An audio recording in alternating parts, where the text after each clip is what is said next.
अक्सर कहा जाता है कि चोटें लगना बच्चों के लिए लाजमी है। अगर वो गिरेंगे नहीं, चोट नहीं खाएंगे तो बढ़ेंगे कैसे? मगर दोस्तों, कहीं ये छोटी छोटी लापरवाही आने वाली बड़ी दुर्घटना का आगाज़ तो नहीं है। दोस्तों, जब आप माँ बाप बनते हैं, आपकी जिम्मेदारियाँ बढ़ती हैं। आपकी जिम्मेदारी होती है कि आप अपने बच्चे को सुरक्षित रखें, उसे हर उस एनवायरनमेंट से बचाएं जहाँ पर एक बड़ी दुर्घटना हो सकती है। जी हाँ दोस्तों, आज हम बात करेंगे एक्सीडेंटल इंजरीज़ के बारे में और आपको बताएंगे कि किस तरह से ऐसे केसेस को और ऐसी सिचुएशन को हैंडल किया जाए। तो चलिए आज के इस एपिसोड की शुरुआत करते हैं और मिलते हैं हमारे आज के एक्सपर्ट से। आज की हमारी पहली एक्सपर्ट हैं शालिनी अग्रवाल, जो कि सेफ बेबी से हैं और जानी मानी सेफ्टी एक्सपर्ट भी हैं। Let's welcome her. Welcome Shalini, welcome to the show. Thank you Divya. और आज के हमारे दूसरे एक्सपर्ट हैं डॉक्टर सी विजय कुमार। चलिए उनका भी स्वागत करते हैं। Welcome doctor, welcome to the show. Experts, आज जो हम प्रॉब्लम डिस्कस करने वाले हैं वो बहुत कॉमन है और हम अक्सर देखते हैं कि छोटे छोटे बच्चे जो खेलना चाहते हैं, कूदना चाहते हैं, हंसना चाहते हैं, वो हमारी लापरवाही की वजह से या फिर जो उनके केयर टेकर्स होते हैं उनकी लापरवाही की वजह से ऐसी सिचुएशन में फंस जाते हैं जहाँ पर उन्हें बहुत दर्द सहना पड़ता है। उन्हें ऐसी सिचुएशन से गुजरना पड़ता है जहाँ पर उनके खुद के ऊपर कोई कंट्रोल नहीं रहता, क्योंकि वो बच्चे हैं, वो नहीं जानते कि क्या सही है क्या गलत है। और ऐसी सिचुएशन प्लेग्राउंड्स में, घर पे, यहाँ तक कि स्कूल में बहुत कॉमनली दिखाई देती हैं, जिन्हें हम इंजरीज़ कहते हैं। छोटी मोटी चोटें तो सबको लगती हैं, मगर एक बड़ी दुर्घटना होना जिसे हम अवॉइड कर सकते हैं, वो अगर किसी बच्चे के साथ हो जाती है तो आप या मैं क्या, बड़े से बड़ा इंसान उनके दर्द को देखकर उसे भी दर्द होता है, उसकी आंखों में भी आंसू आ जाते हैं। शालिनी जी, आप एक सेफ्टी एक्सपर्ट हैं, आपके सामने ऐसे कई केसेस आते होंगे, हमें इसके बारे में थोड़ी जानकारी दीजिए। आपने सही कहा दिव्या जी कि छोटी मोटी चोटें तो बच्चों को लगती ही रहती हैं and that's part of childhood, that's how you learn. But जब ये सीरियस इंजरी होती है, the most important thing is to identify a serious injury from a not so serious one and having a protocol, एक तरीका कि हम क्या follow करेंगे अगर कोई सीरियस इंजरी हो जाए, वो प्लेस में होनी चाहिए। लाइक सेफ बेबी अपने सारे क्लाइंट्स को एक फॉर्म देता है, इमरजेंसी कॉन्टैक्ट फॉर्म, जो उसमें पीडियाट्रिशियन का नंबर, नेबर्स का नंबर, डॉक्टर्स का नंबर, क्लोजेस्ट हॉस्पिटल का नंबर लिखा हुआ होता है, पॉइजन कंट्रोल नंबर। क्योंकि क्या होता है, कभी कभी माएँ घर पे नहीं होती हैं और कभी कोई हेल्पर टेक केयर कर रहा है ना, helper knows the mother's number to be reached, but मान लो अगर माँ का फ़ोन नहीं लगे, who is the next person to be called? All these protocols should be made very clear with the helper. आपके पास आप लोग ज़रूर अपने व्यूअर्स से कहिए कि उनका जो सबसे नियरेस्ट हॉस्पिटल है उनको फ़ोन करके पता लगाइए कि एम्बुलेंस है कि नहीं, क्योंकि काफ़ी जगह हमने साउथ बॉम्बे में देखा कि प्ले स्कूल्स के पास जो क्लोजेस्ट हॉस्पिटल था वहाँ एम्बुलेंस सर्विस अवेलेबल नहीं होती है, and you have to call up another ambulance service. So we should not lose time in a serious injury because time is very critical उस समय. तो लाइक अपने सारे कॉन्टैक्ट फॉर्म राइट रखिए, बच्चे का ब्लड ग्रुप होना बहुत ज़रूरी है, बच्चे का क्या वेट है, कि आप जब स्ट्रेट अवे हॉस्पिटल पहुँचें तो you don't lose precious time in like all these minor details. Correct. So have the protocol in place. The pediatrician should be informed right away so he can reach the hospital if he can help you out. So that अगर मान लो बच्चों की history pediatricians को मालूम होती है, they can help you out. Especially head injuries are very very severe, head, neck and back, and those we don't see very common, but those are the very very serious injuries. I think बहुत ही अच्छी बात आपने कही है कि एक protocol हर एक इंसान के पास जो आपके बच्चे के साथ जुड़ा हुआ है, जो आपके बच्चे का ध्यान रख रहा है, वो रेडी रहना बहुत ज़रूरी है। और कुछ इम्पॉर्टेंट नंबर्स इनका एक नोट बना के रखना बहुत ज़रूरी है। फ्रिज के ऊपर मैं भी यही कहने वाली थी, दैट्स द ईजीएस्ट वे कि सबसे ज़्यादा अगर आप पैनिक भी हो जाते हैं तो आपको याद रहता है कि यहाँ पर ये चीज़ है, यहाँ से मैं नंबर नोट करके कॉल लगा सकता हूँ या लगा सकती हूँ। और उसी की कॉपी एक अपने नाना नानी, दादा दादी या जिसके यहाँ बच्चा कभी कभी छोड़ते हैं वहाँ ज़रूर रखिए, डाइपर बैग में रखिए, क्योंकि sometimes the grand parents also don't know बच्चे का कौन सा पीडियाट्रिशियन है। So उन लोग को भी ये take copy advantage of today's mobile and put it on a speed dial. That's what we Important do with numbers our जो- patient. Like हम लोग जो important numbers हैं hospital, the nearest hospital and the poison control, हम अपने clients के actually phone में उसी समय feed कराते हैं. आई थिंक डॉक्टर कई बार सीरियस इंजरीज़ जो हैं बहुत ख़तरनाक होती हैं and it can be fatal too, और ऐसी इंजरीज़ अक्सर हम लोग प्ले ग्राउंड्स पे देखते हैं या प्ले स्कूल्स में इस तरीके की इंजरीज़ हो जाती हैं, और घर पे भी कभी कभार इस तरीके की सिचुएशंस देखने को मिलती हैं। तो मैं ये जानना चाहती हूँ कि नॉर्मली एक चाइल्ड को, एक छोटे बच्चे को किस तरह की इंजरीज़ होती हैं या किन ऑर्गन्स में ये इंजरीज़ दिखाई देती हैं? बच्चों में जो खासकर इंजरीज देखी जाती हैं उसमें usually most common are cuts and bleedings. It could be a deep cut which is going to cause very profuse bleeding at times. और दूसरे जो इंजरीज होते हैं जैसे फ्रैक्चर्स हो सकते हैं, या फिर हेड इंजरी हो सकता है जिसमें बाहर से कुछ दिखाई नहीं दे रहा हो लेकिन इंटरनल इंजरी हो सकता है. अगर बच्चा अगर बहुत हाइट से अगर गिर रहा है, जैसे प्लेग्राउंड में अगर वो स्लाइड के ऊपर से गिरता है, so it can hurt him anywhere, even close cavities like chest और एब्डोमेन. वेरस बाहर से कुछ दिखेगा नहीं लेकिन अंदर में फ्रैक्चर होगा, ब्लड क्लॉट हो सकता है, और any particular organ can be affected. So these are the commonest injuries which we come across. I think यहाँ पर एक अवेयरनेस बहुत ज़रूरी है, क्योंकि जब हम लोग प्लेग्राउंड्स की बात करते हैं, स्कूल्स की बात करते हैं, तब पेरेंट्स डायरेक्टली उस जगह पे अक्सर नहीं होते हैं, और मोस्टली बच्चों के साथ में उनके केयर टेकर्स या मेड्स जो होती हैं वो होती हैं, और वो इन बातों को छुपा जाती हैं.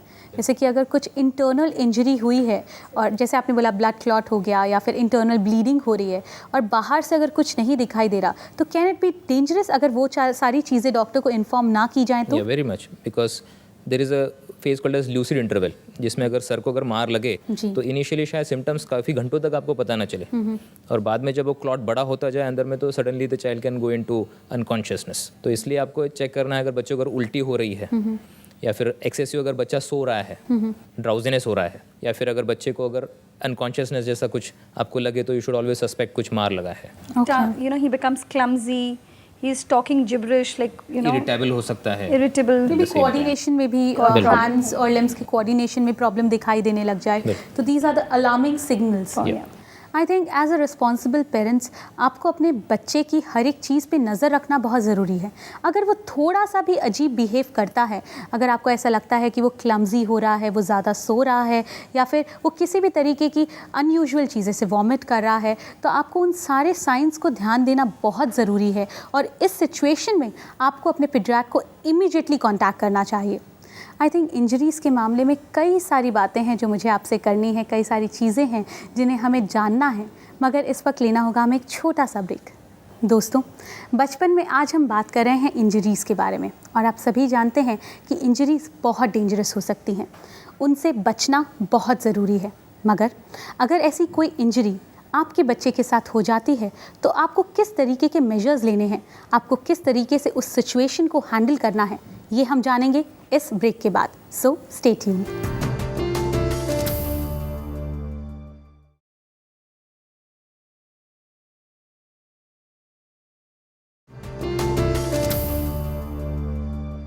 Welcome back after the break. आप देख रहे हैं बचपन, द जर्नी ऑफ चाइल्डहुड, और मैं हूं डॉक्टर दिव्या. दोस्तों, आज हम बात कर रहे हैं सीरियस इंजरीज़ के बारे में. मैं जानती हूँ आपके कई सारे सवाल हम तक आते हैं, कुछ सवालों का जवाब हम दे पाते हैं और कुछ का नहीं. तो चलिए अब हम लेते हैं आप में से ही एक जन का सवाल और जानते हैं कि उनकी प्रॉब्लम क्या है. हाय, मेरा नाम रुचि बोहरा है और मेरा 2 साल का लड़का है. थोड़े दिनों पहले उसको साइकिल से लग गई थी, काफ़ी खून बह रहा था, तो मैंने एज़ यूजुअल घर पे ही हल्दी और नमक का लेप क्लीन करके लगाया. मगर फिर मेरी फ्रेंड्स ने कहा कि मुझे डॉक्टर के ले जाना चाहिए था उसको. अब जो हो गया वो हो गया, मगर ऐसी सिचुएशंस में हम माँओं को क्या करना चाहिए? ओह माय गॉड, इतना सारा कन्फ्यूजन. उन्हें एक सही मार्गदर्शन देना बहुत ज़रूरी है ताकि वो नेक्स्ट टाइम अगर ऐसा कुछ होता है, और हमें जितने व्यूअर्स देख रहे हैं, अगर खुदा ना खासा उनके बच्चे के साथ में इस तरीके की सिचुएशन आती है तो उन्हें पता हो कि उन्हें क्या करना है और किस तरह से वो अपने बच्चे की प्रॉपर देखभाल कर सकते हैं. तो doctor will start with you. Actually इन्होंने जो किया है, it is in hurry to stop the bleeding. अक्सर ये इंस्टिंक्ट होता है कि ब्लड अगर आ रहा है तो उसको कैसे भी करके रोकना है जी. तो उसमें अगर माइनर वुंड है तो थोड़ा bleeding is beneficial. It washes of the bacteria from the wound. तो उसको आप माइनर ब्लीड है तो आप उसको धो के उसके बाद में आप उसको ऑइंटमेंट लगा सकते हो। लेकिन इन्होंने जैसे बताया it's a deep cut, in deep cut usually it's the priority is to stop the bleeding. Correct. Bleeding को बंद करना बहुत ज़रूरी है जी। वॉश तो हम बाद में करेंगे, लेकिन पहले उसको ब्लीडिंग बंद करने के लिए आपको प्रेशर अप्लाई करना है। And it can be done with a sterile cotton, जो भी आपके पास सबसे क्लीनेस्ट चीज़ हो अवेलेबल आप वो लगा सकते हो और उसको प्रेस कर सकते हो। Initially you can use even your hanky in the pocket और you can use any dupatta even, whatever comes handy, जो भी आपके पास क्लीनेस्ट मटेरियल है आप उसको यूज़ करके उसको प्रेस करके उसका क्लॉट फॉर्म कर लीजिए। You can use a clean hand if you. Clean hand also, if at all in emergency nothing is there, even you can use the hand to press around the wound or even on the wound directly, okay. so that the bleeding stops। एक बार bleeding stop हो जाए फिर बाद में आप उसको doctor के पास वैसे भी आपको ले जाना है तो आप उसको सिर्फ क्लीन पोजीशन में ही ले जाएं, उसमें ना हल्दी लगाएं ना कोई और चीज़ लगाएं, बिकॉज डॉक्टर को फिर उसको निकालना पड़ेगा और शायद अगर स्टिचेस लगे तो उसमें इन्फेक्शन भी बैठ सकता है। करेक्ट। सो इसलिए keep the wound always clean, that is my advice to the patient. I think आपको आपके सवाल का जवाब मिल गया होगा। अगर नेक्स्ट टाइम ऐसी कोई सिचुएशन आती है प्लीज़ पैनिक मत होइए और इस तरीके की चीज़ें ना कीजिए, क्योंकि आपके बच्चे को आगे जाकर इन्फेक्शन हो सकता है, स्कार हो सकता है और उसके आने वाले कल में वो स्कार, वो इन्फेक्शन उसे बहुत ज़्यादा पेन दे सकता है। आई थिंक हम सभी को पता है कि आजकल पर्सनालिटी, ओवरऑल आपका ब्यूटी कितना मैटर करता है और अक्सर हम देखते हैं कि जब बच्चे छोटे होते हैं तो उनके सर पे चोट लगती है या फिर चिन एरिया में वो गिर जाते हैं और जब वो बड़े होते हैं तो दे रियली फील बैड कि have got a stitch over here या यहाँ पर, क्योंकि वो मार्क पूरी ज़िंदगी उनके साथ रहता है, उनके बचपन की जो यादें हैं वो कड़वी हो जाती हैं। So we need to avoid these kind of situations. You know, it's very important. As a mother, कोई आपको सिखाता नहीं है about your first aid treatment. Correct. So you can't blame the poor mothers, like either they have heard from their friends or from grandparents. जो अब like जैसे doctors will advise you the right way. We conduct workshops for our teachers, and you'll be surprised to know कि कभी-कभी teachers को भी नहीं मालूम होता है कि अगर बच्चे को play school में चोट लग जाए तो क्या करें। तो इट्स वेरी इंपॉर्टेंट, लाइक जब आप प्री नेटल क्लासेस आजकल शुरू हुई हैं या कोई भी क्लास लीजिए on first aid treatment for your child, because you know it's not only about diaper changing and feeding, but it's also the first aid method that you should use and the right method given to the child. So it's very important that parents learn that as well. चलिए बचपन के माध्यम से हम हमारे viewers को बताते हैं कि फ़र्स्ट एड में किस तरीके की चीज़ें आपको रखनी चाहिए घर पे, या किस तरीके का एक फ़र्स्ट एड किट आपके पास हैंडी होना चाहिए, ताकि अगर आपके बच्चे को चोट लगती भी है तो आप पहले स्टेप में उसे कुछ ना कुछ मदद कीजिए, ताकि डॉक्टर आगे जा कर के उस वूंड को या उस सिचुएशन को आराम से हैंडल कर सके। चलिए देखते हैं। Contents of first aid kit: bandage roll, cotton swabs, scissors, thermometer, petroleum gel, bandage, burn ointment, iodine tincture, ORS. Doctor, एक और इम्पॉर्टेंट सवाल है। ये तो हमने बोला कि चोट लगी, खून निकला, इंजरी डीप है या तो इंटरनल ब्लीडिंग हो रही है, सारी जानकारी हमने आपसे ली।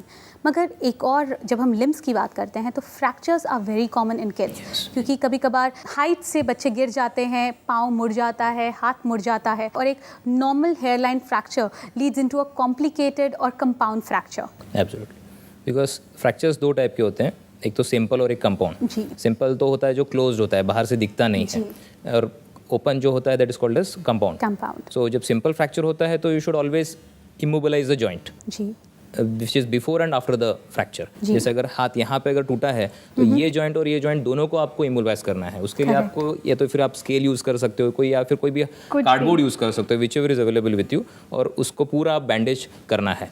और याद रहे कि जहाँ फ्रैक्चर आपको सस्पेक्टेड है उसके बाजू में जो है खासकर आपको 2 जगह पे पहले बैंडेज बांध के उसके ऊपर से टोटली बैंडेज करना है। उस जगह को बिल्कुल भी हिलाइए नहीं, इमोबिलाइज कीजिए ताकि उसका मूवमेंट ना हो, क्योंकि अगर मूवमेंट कंपाउंड फ्रैक्चर है तो कंपाउंड फ्रैक्चर जो ओपन बोन जो दिख रहा है उसको कभी वॉश ना करें, उसको वैसे ही स्टेराइल कोई भी कॉटन लगा के आप डॉक्टर के पास ले जाएं और वो विद ऑपरेशन या फिर एनेस्थीसिया के अंडर ही करना पड़ेगा उसका। Correct. I would like to add कि हैंड्स और लेग्स एक जगह हैं और ये जो नेक की इंजरी वो एक जगह है। If you suspect a neck injury, आप खुद अपने बच्चे को कभी हॉस्पिटल नहीं ले जाइए, क्योंकि आप और ज़्यादा डैमेज कर सकते हैं बच्चे को, क्योंकि इसकी काफ़ी नर्व सारी related like head neck and spinal cord रहता है। सडन डेथ अगर आपने अगर बराबर हैंडल नहीं किया तो बहुत ज़रूरी है जिस पोजीशन में आपको बच्चा मिला है वहीं रहने दीजिए एंड कॉल फॉर हेल्प।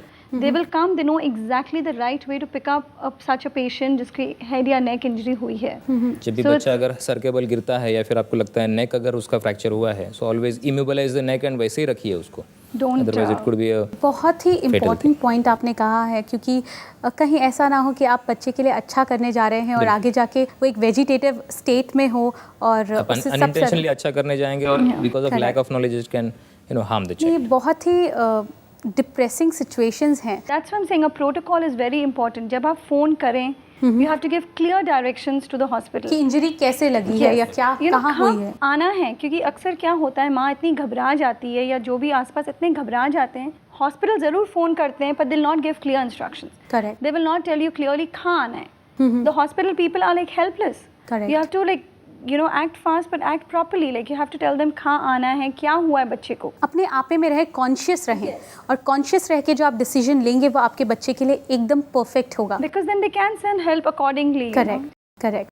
आप दो प्यारे प्यारे छोटे छोटे और शैतान बच्चों की माँ हैं, तो आपसे एक सवाल पूछना चाहूँगी कि आपका एक्सपीरियंस क्या कहता है कि किस एज से आप बच्चे को एजुकेट करें कि क्या सही है क्या गलत, कैसे उन्हें चोट लग सकती है या क्या चीज़ उनके लिए डेंजरस हो सकती है। मैंने तो आई थिंक जैसे ही कभी भी बच्चा कोई भी गलत काम या डेंजरस काम करने जाता था, मैं तभी बोलती थी नहीं करो। So I don't think there is any age as they were crawling या लाइक अगर कुछ हाथ कोई सॉकेट में डालने वाले थे या कोई लॉक निकालने वाले थे, then and then we would tell them कि ये गलत है, आपको बहुत ज़ोर से चोट लग जाएगी, we'll have to go to your doctor। कुछ भी, I mean I don't think there's any age, you have to educate the child throughout because it takes a lot of time for the child to actually understand and the consequences। बच्चे जब छोटे होते हैं और कभी ball रास्ते पे भाग जाती है, चली जाती है, he just runs behind the ball, he does not have the mental bandwidth to understand the consequences। Correct. we can tell them कि देखो ऐसे मत करो, पर जब वो बॉल गई सिचुएशन आती है तो उसे नहीं पता होता कि वो क्या कर रहा है। जैसे बच्चा क्रॉलिंग करना शुरू करता है तभी से ही हमको ये शुरू करना पड़ता है, बिकॉज इनिशियली आप सिर्फ डिस्ट्रैक्ट करने वाला ही मैकेनिज्म यूज कर सकते हो, बिकॉज उसको नो का मीनिंग नहीं समझता है, so you have to just distract him. अगर वो कोई हार्मफुल चीज की तरफ जा रहा है तो उसको उठा के आप दूसरी जगह कर दें। एज अ पेरेंट हम कॉन्शियस हो सकते हैं, बच्चे को कॉन्शियस कर सकते हैं, पर कहीं ना कहीं ये चीज़ ज़रूरी है कि माँ जितना भी मना कर ले, बच्चा जब तक उस चीज़ को एक्सपीरियंस नहीं करेगा, जब एक्सपीरियंस की भी बात नहीं है, उसके ब्रेन में अभी वो है ही नहीं कॉन्सिक्वेंस समझने की ability. Till the age of 2 he does not understand. अगर आप नो बोल रहे हैं तो आपको इनिशियली फर्म होना पड़ेगा नो बोलते हुए। अगर आप इन जनरल सब चीज को नो बोलते हैं तो उसको लगेगा कि हर चीज को ट्राई करना ही है। सबसे पहला वर्ड कभी बच्चा सीखता है नो होता है, क्योंकि मम्मा हर चीज़ के लिए मना करती है। ये एक साइकोलॉजी है और child psychology is a very vast chapter, और हम अपने आने वाले एपिसोड्स में ये कोशिश करेंगे कि हम चाइल्ड साइकोलॉजी को समझ सकें, उन्हें समझा सकें कि उनके लिए क्या सही है क्या नहीं। और आई जस्ट विश और आई जस्ट प्रे कि जितने पेरेंट्स हमें देख रहे हैं वो ये सारी चीज़ों को फॉलो करें, और वो सब आपको इस समय एक ही बात कहना चाहेंगे, thank you so much for being on this particular show doctors. दोस्तों, आज हमने जाना कि किस तरह से सीरियस इंजरीज़ रियल में सीरियस हो सकती हैं। कई ऐसी सिचुएशंस आपके सामने आ सकती हैं जहाँ पर आपका बच्चा आपकी ही किसी गलती की वजह से या तो इग्नोरेंस की वजह से चोट खा जाए। तो ऐसी चीज़ों को अवॉइड कीजिए, कोशिश कीजिए कि आप अलर्ट रहें, आप अपने बच्चे को सुरक्षित रखें। आपके मन में अगर कोई सवाल है या कोई क्वेरी, आप हमें कांटेक्ट कर सकते हैं। हमारा पता है care world, post box number 119999, Azad Nagar post office, अंधेरी वेस्ट, मुंबई 53। आप हमें ईमेल भी कर सकते हैं mail@careworldtv.com पे। हमारी वेबसाइट है www.careworldtv.com। जैसे ही आप पेरेंट्स बनते हैं, आपकी जिम्मेदारियां बढ़ जाती हैं, आपकी रिस्पॉन्सिबिलिटीज़ होती हैं कि आप अपने बच्चे को हर हाल में खुशी दें और साथ ही साथ सुरक्षित भी रखें। बचपन बस एक कोशिश है आपको उन सारी चीज़ों के बारे में अवेयरनेस देने की, जानकारी देने की। हम मिलेंगे हमारे अगले एपिसोड में और भी ऐसी जानकारियों के साथ में। टिल देन, आप अपना ख्याल रखें, अपने नन्हे का ख्याल रखें, क्योंकि हमें आपकी फ़िक्र है।